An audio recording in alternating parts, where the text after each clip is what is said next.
podcast for curious mind. Tepuk pramuka. Oh iya gitu ya. Bener gak sih gitu gak sih? Iya benar. Tau gak sih lo, pramuka tuh dulu tuh di sekolah gue kayaknya kalau gak ikut gak aneh sendiri gitu. Berarti waktu zaman lo pramuka tuh wajib apa enggak? Enggak, kalau di gue sempet wajib kan. Kalau setelah di zaman gue, di gue gak wajib. Kalau lu wajib apa enggak? Waktu gua nggak wajib. Tapi perasaan sampai gue SMA juga nggak wajib sih. Cuman ada kegiatan yang kayak camping gitu-gitu memang. Iya. Sama seragam kan, seragam doang. Kalau gue emang gak wajib. Cuman kalau gak ikut pramuka tuh kayak ada tekanan sosial. Ih, kan kalau anak-anak pramuka padahal harusnya yang kita judge karena dia kan cepat menyimpulkan. Iya. Iya, belajar simpul. Iya, belajar simpul. Tapi emang zaman dulu tuh pramuka jadi seru kalau semua di banyak sekolah karena yang mau masuk pramuka karena emang dari hati. Kayak bibit-bibit awal lu yang suka gunung, outdoor gitu-gitu tuh belajarnya dari pramuka gak sih? Istilahnya orang-orang jadi tahu namanya Baden Powell tuh gara-gara bener dari hati. Karena banyak banget hari ini yang ikut pramuka ya gitu. Tapi nggak tahu bahkan bapak pramuka dunia tuh siapa gitu. Siapa? Karena semuanya hanya jadi kewajiban. Ada gak sih hal yang mungkin lu masih ingat sampai sekarang tuh gara-gara pramuka gitu? Wah, gue dulu ingat banget Jambore itu seru banget tuh dulu tenda bareng. Kalau jurit malam tuh identik sama kayak serem ya gitu karena di pos-pos gitu. Terus habis itu gelap gitu-gitu. Tapi gue suka banget sama kebersamaannya sih. Emang pendidikan tuh harus selalu bersama insight di zamannya sih gitu. Iya benar-benar supaya cocok di zamannya dan sama generasinya ya kan? Iya, lu pribadi gimana dengan tanggapan ini? Lu setuju nggak terhadap pramuka dihapuskan dari kewajiban? Iya, kalau memang ada yang masih tertarik nggak masalah juga. Toh banyak nilai-nilai baik kan yang dikembangkan di dalam pramuka ya kan. Walaupun ya nggak perlu juga diwajibkan sih kalau memang ada upaya-upaya lain yang lebih progresif gitu kan. Semua akan sesuai dengan zamannya. Memang ada pengarahan yang lu harus kesana deh kalau lu mau ke gini. Tapi ujungnya balik ke pribadi masing-masing sih. Daripada jumlahnya besar tapi cuman gimmick doang. Nah, setuju. Ngabis-ngabisin anggaran doang. Nah, Yeah. itu dia paling penting. Kita lanjutin ya di FOMO Sapiens dari KBR Prime, jalan pintas yang gak bakal bikin kamu ketinggalan berita atau peristiwa di sekitar kamu. Saya Aika. Saya Eki Priagung.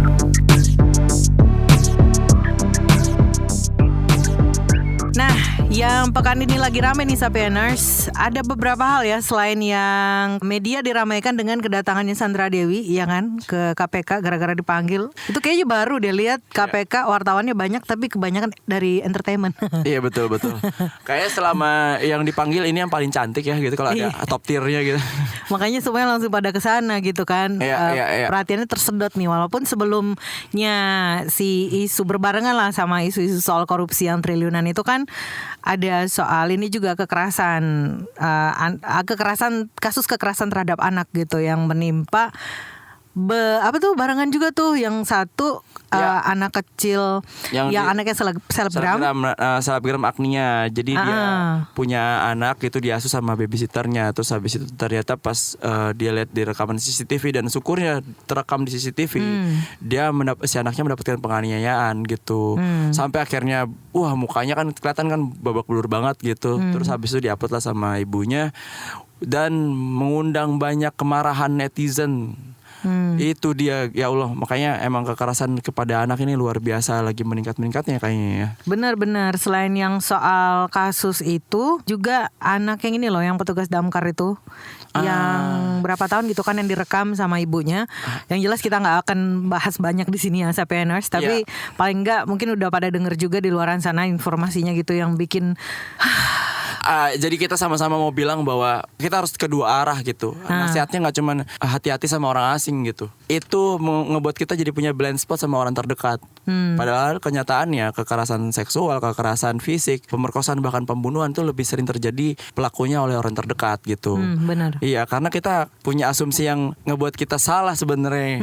Ekspektasi kita yang salah, kita berpikir bahwa asumsinya orang-orang terdekat itu pasti sayang. Ya akhirnya ingat kalau zaman kecil tuh kita dibilanginnya kalau ada orang asing jangan mau ya gitu. Pokoknya kita jadi aware duluan sama orang asing gitu kan. Iya, sampai akhirnya sebenarnya kita tetap harus aware sama orang asing, cuman kita juga harus dua arah kan, berarti dalam dan luar gitu-gitu. Dan sebenarnya yang paling menyedihkannya karena gini, kita kan percaya kan sama orang terdekat gitu. Nah, karena kita percaya dan kita ngasih ruang berkali-kali untuk mereka mengakses yang kita punya, misalnya anak kita gitu.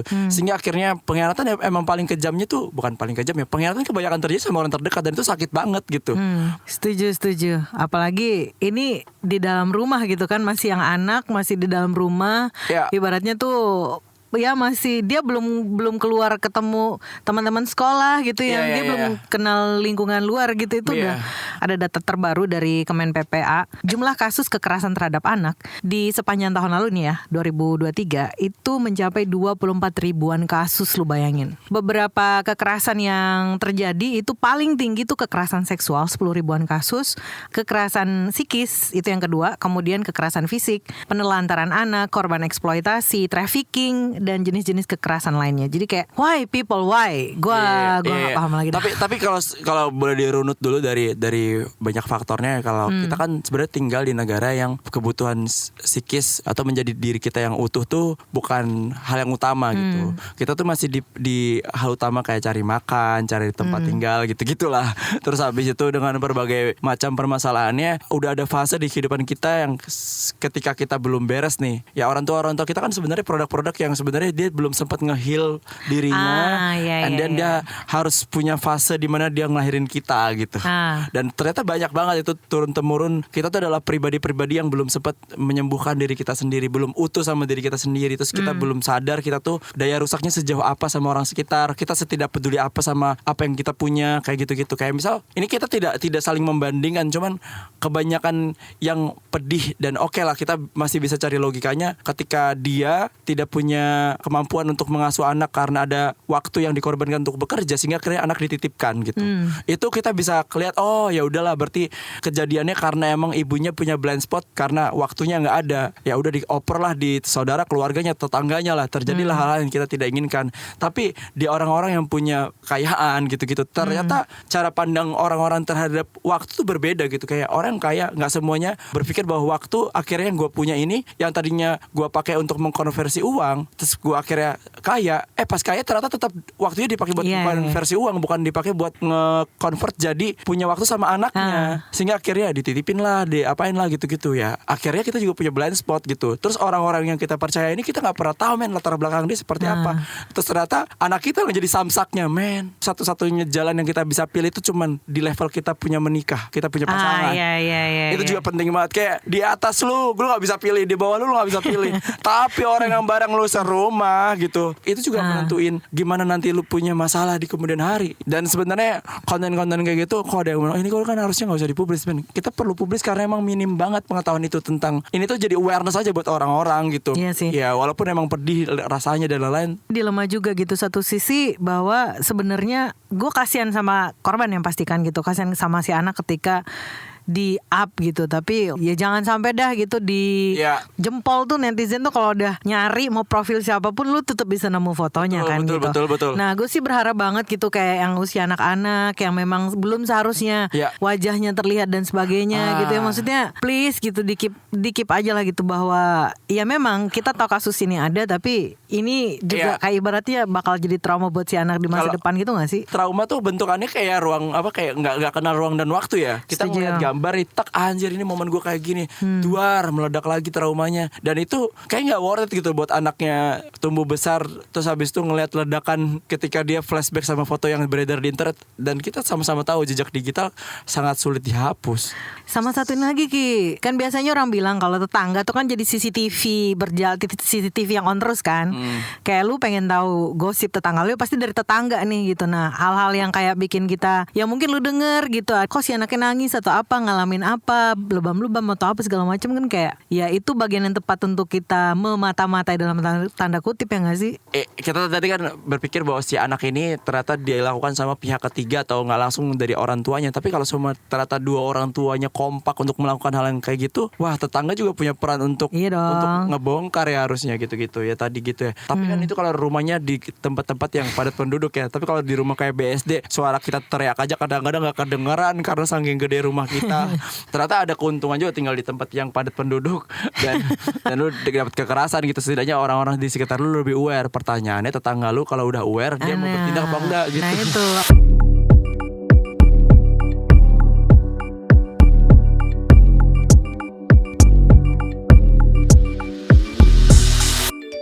ya kita juga nggak boleh pungkiri bentar lagi tuh kita di momen yang orang banyak bakal rayakan nih Hari Raya Idul Fitri, yaitu bakal banyak yang mudik.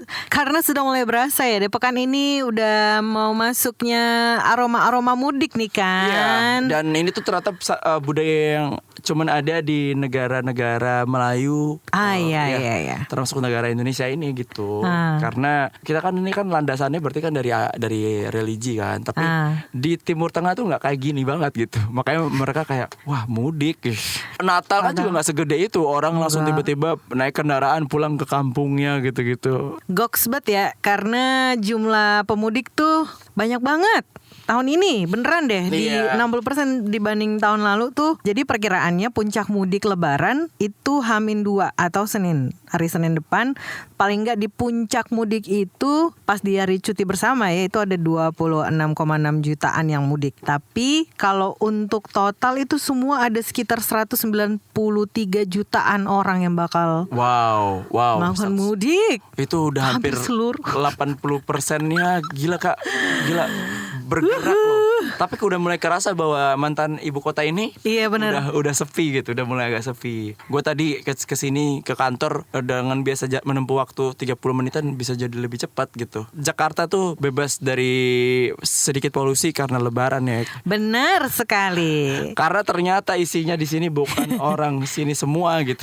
Kebanyakan orang-orang luar gitu-gitu, dan biasanya bakal nambah setelah lebaran. Nih apa aja nih permasalahan pas lagi mudik nih Kak? Ya, permasalahannya cukup lumayan ya, apalagi tahun ini kan yang perlu diwaspadai memang seputar ini nih, adanya potensi bencana ya kan, banjir, longsor gitu kan ya. Itu yang cukup jadi perkara gitu, karena memang strategi pemerintah udah cukup banyak sih, kayak misalnya tuh dari Kemenhub yang di pelabuhan bener-bener dicek gitu, yang nggak punya tiket nggak boleh masuk gitu kan, atau patroli lah polisi di jam-jam rawan gitu selama mudik lebaran, kontraflow dan sebagainya gitu, sampai ya Jasa Marga merhatiin 3 titik kemacetan gitu-gitulah. Disiapin bahkan yang pakai kendaraan listrik juga. PLN juga nyiapin tuh ada 1000-an lah stasiun pengisian kendaraan listrik gitu kan. Apalagi nih Ki, tahun ini kan ada ini buku panduan. Udah ada buku panduan mudik. Ada Mudikpedia gitu. Keren. Antisipasinya sih udah oke sih. Sejauh ini kalau lihat strateginya nggak kebayang sih gua ketika ada pergerakan 190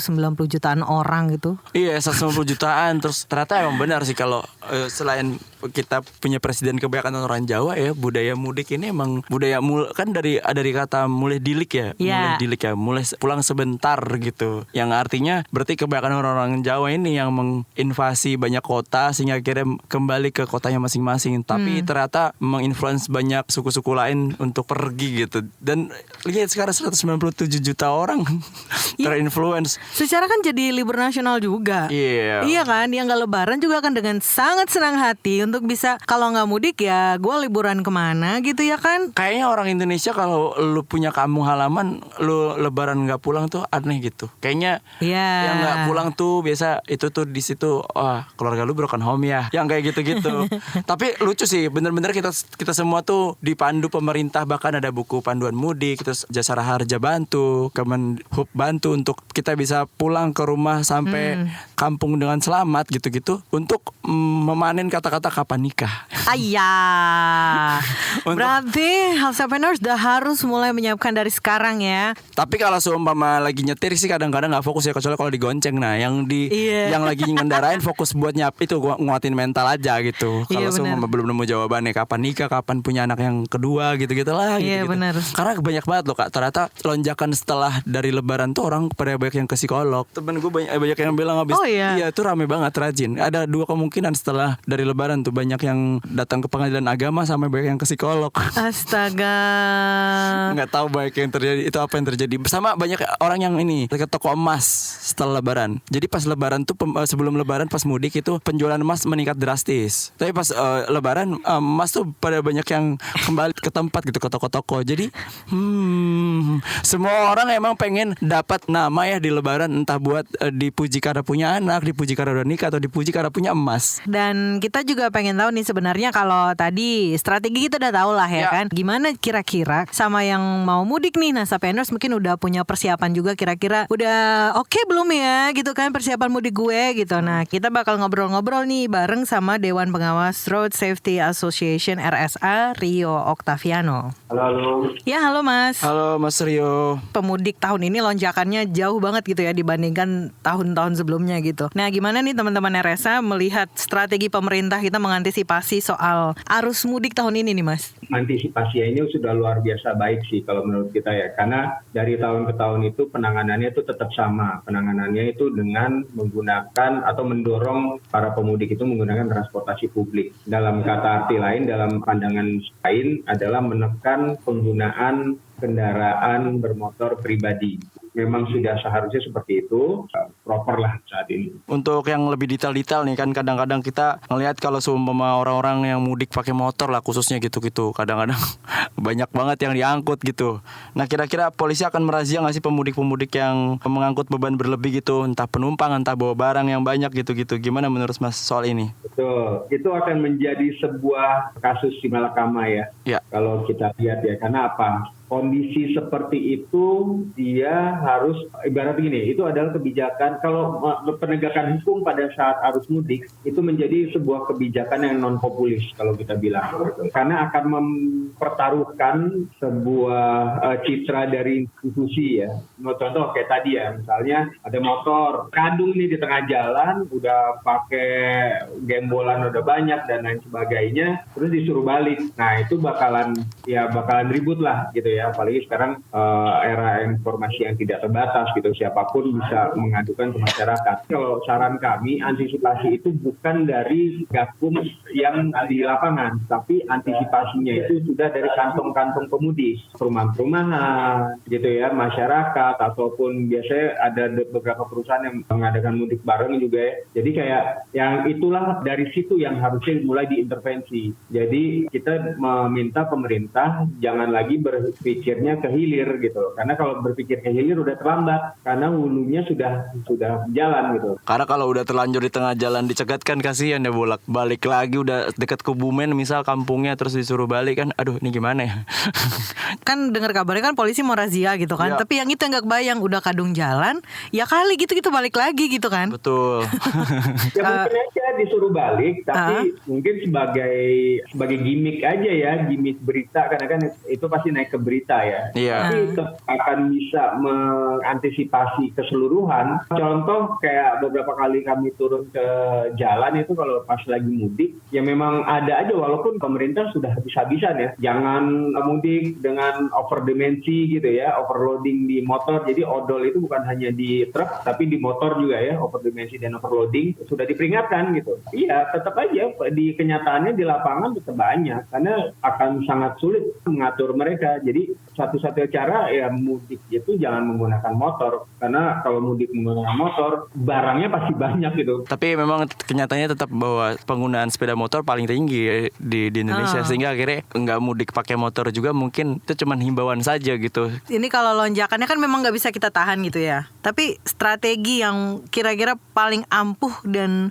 sekiranya bisa dimaksimalkan oleh pemerintah tuh apa sih? Kalau saya lihat ya sekarang ini sudah maksimal banget ya. Beberapa saya lihat strateginya, pertama kayak ganjil genap, kontraflow itu sudah. Jadi gini, ganjil genap dan kontraflow itu untuk mengatur arus lalu lintasnya. Tapi kan yang utama dalam pemudik itu adalah pergerakan orangnya. Pergerakan orang ini itu sudah diakomodir di dalam kebijakan mudik dengan menggunakan transportasi publik, either itu bus, kereta, ataupun kapal laut gitu. Itu sudah diakomodir. Apabila itu tidak cukup gitu ya, kan mengakomodir orangnya dulu gitu ya, orangnya ternyata mentok nih, udah nggak bisa lagi diajak, udah mentok nggak bisa lagi diajak orang pakai transportasi publik, akhirnya mau nggak mau yang cipratannya kan pakai mobil, tetap pakai motor. Nah mereka inilah yang akhirnya diatur. Bagaimana pengaturan mereka? Berarti masuk ke dalam kategori pengaturan lalu lintas. Nah pengaturan lalu lintas itu sendiri dilakukan dengan cara sistem ganjil genap, terus sistem kontraflow. Walaupun pada akhirnya Korlantas sendiri mengakui walaupun menggunakan etle gitu ya, tetap tidak dilakukan penindakan di tempat. Tetap yang dilakukan adalah penindakan setelah mudik.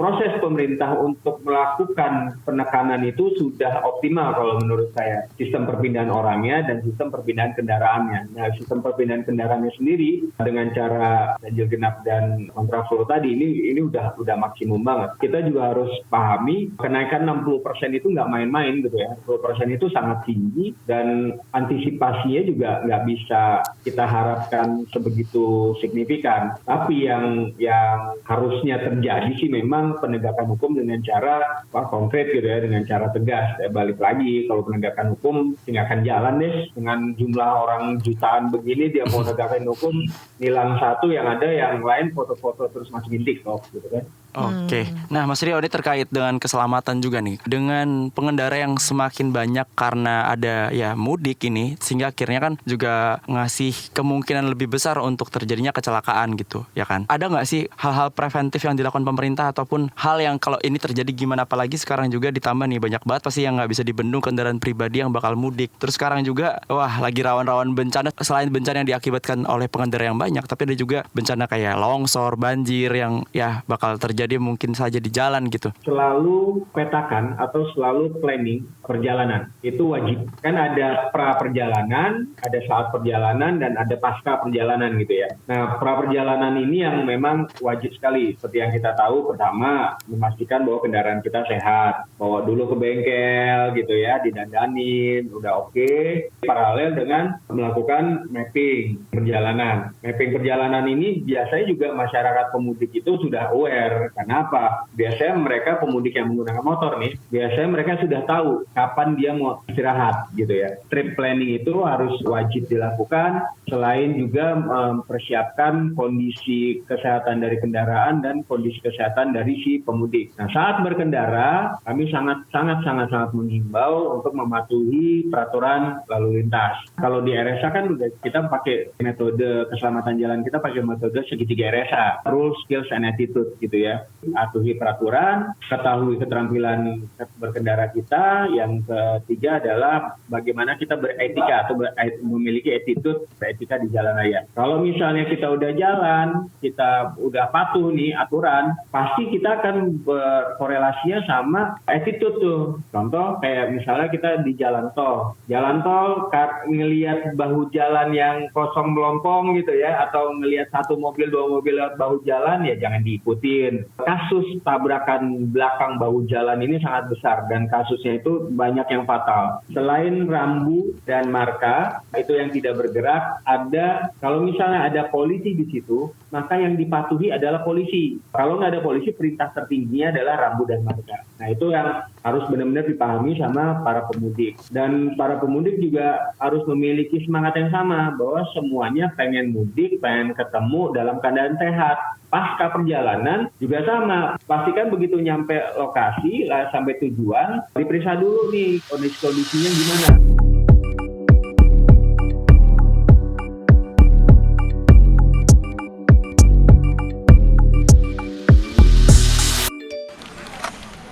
Lu nyari apa sih? Sibuk amat dari tadi. Duit gue nih hilang, padahal udah dimasukin dompet. Ada tuyul kali ya? Hus, jangan asal lo ya. Bukannya tadi lo jajan kopi, ikut PO seblak, sama nitip gorengan ya? Hah? Masa? Kok bisa gak sadar ya? Bocor alus tuh, lo kudu disiplin keuangan makanya. Dengerin deh Uang Bicara, podcast dari KBR Prime yang ngebahas soal ekonomi dan literasi keuangan. Cocok banget buat anak muda kayak kita. Nah, sama nih kayak dengan self reward. Lo dengerin di mana? Di kbrprime.id. Oke deh, gue dengerin. Tapi jajan kopi sore ini gue pinjem lo dulu ya. Astaga. Uang Bicara, menavigasi kamu supaya tetap cuan dari KBR Prime. Nah, tadi kan kita juga udah bahas ngomongin nyinggung-nyinggung soal kapan nikah, Kak. Pertanyaan yang sering kali muncul. Ya, dan ternyata juga ada hal baru nih. Ternyata LC Mil sekarang jadi syarat untuk menikah. Apalah itu LC Mil? LC Mil merupakan sertifikat yang berisi kondisi kesehatan pengantin yang akan menikah. Sertifikat nikah akan berupa sertifikat elektronik siap nikah dan hamil. Jadi LC Mil itu adalah budaya kita menyingkat-nyingkat. lihat gitu. Ini bukan milnya bukan Ridwan Kamil, bukan. Bukan. Ngemil juga bukan. Bukan. Dan ini ternyata nanti ada aplikasinya nih, didapat dari aplikasi LC Mil yang dikeluarkan oleh BKKBN. Berarti kalau mau nikah sekarang syaratnya nambah gitu lah ya. Jadi kan biasanya kalau mau nikah itu ada surat, salah satu dokumennya bikin surat pengantar nikah. Sebelum surat pengantar nikah, biar keluar tuh surat, lo harus punya LC Mil gitu. Biar orang tuh, karena nggak semua orang ternyata punya budaya kalau seumpama mau nikah ngecekin dulu, lu subur apa enggak, lu sehat apa enggak kondisi lu, terus lu menularkan penyakit menular seksual atau tidak, atau dalam kurung pernah jajan. Itu ternyata harusnya jadi budaya yang serentak, tapi nggak juga gitu. Cuman masalahnya gue melihat ini kan sertifikat isinya ya, keterangannya hemoglobin atau HB gitu kan, tinggi badan, berat badan dan lingkar lengan atas. Kalau menurutnya ini ya Kepala BKKBN Hasawardoyo gitu, bila calon pengantin sudah dapat sertifikat nikah tapi belum memenuhi syarat nikah, masih dibolehkan nikah tetapi mesti menunda kehamilan. Jadi tuh kayak sekarang urusan nikah ada segala macam hal-hal ini tuh demi supaya ujung-ujungnya tuh niatannya biar mencegah stunting coy. Dia kalau lu lahir dari pasangan yang sehat terus bisa mencegah stunting, karena stunting lagi jadi concern bangetnya pemerintah gitu kan untuk menuju Indonesia Emas 2045 itu. Ya. Gitu.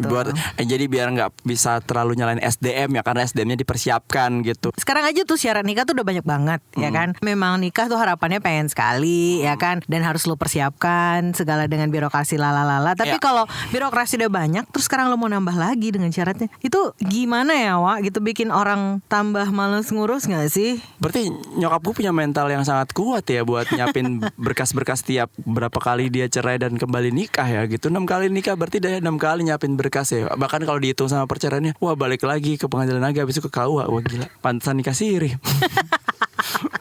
Mempermudah dokumen. Tantangan banget sih, apalagi nih bukan hanya LC Mil harus punya sertifikat juga Ki buat surat pengantar, tapi juga Badan Keluarga Berencana itu memang lah ngurusin juga soal nggak cuma dari sebelum nikahnya, tapi juga ketika udah nikah nih, ketika udah hamil perempuan tuh diingetin gitu bahwa usia hamil perempuan tuh maksimal 35 tuh sampai dikasih begitu. Ya batasnya di mana gitu-gitu ya. Tapi sebenarnya kalau di negara-negara lain gini banyak nggak sih kayak yang udah nyiapin anak yang bagus gitu, maksudnya SDM biar nggak stunting tuh sejak dari perkawinan gitu. Kalau gue sih ngelihatnya emang semua orang yang mau nikah itu mau punya anak.